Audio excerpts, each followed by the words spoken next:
Posibleng mapako ang pangako ni Pangulong Bongbong Marcos na gawing 20 pesos ang presyo kada kilo ng bigas ayon mismo sa Agriculture Department.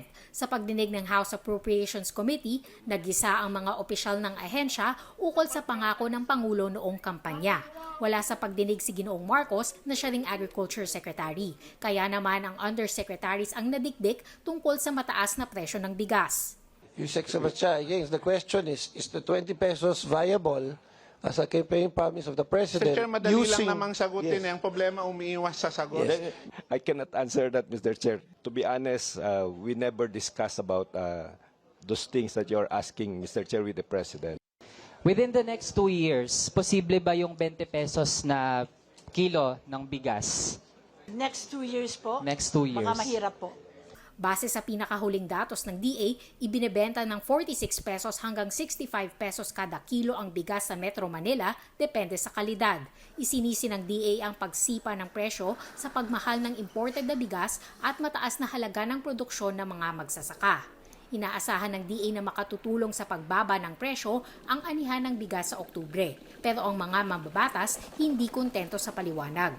We expect, Mr. Chair, that by harvest time, if it will stabilize at 45 to 46, that will be good for our farmers. 45 to 46 per kilo of rice. That's still far from the campaign promise of 20. The Secretary of the DA is the President himself. And any mistake that you do will affect the President. Sa labas ng Kamara, nagprotesta ang mga miyembro ng Kilusang Magbubukid ng Pilipinas ukol sa maliit na budget para sa agrikultura.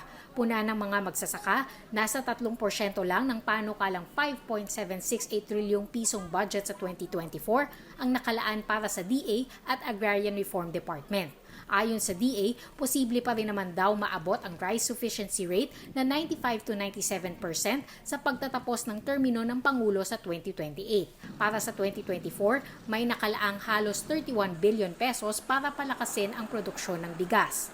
Naungkat din ang umano'y rice cartel o mga grupo na kumokontrol sa presyo at magkaiba ang pananaw ng ahensya at isang mambabatas.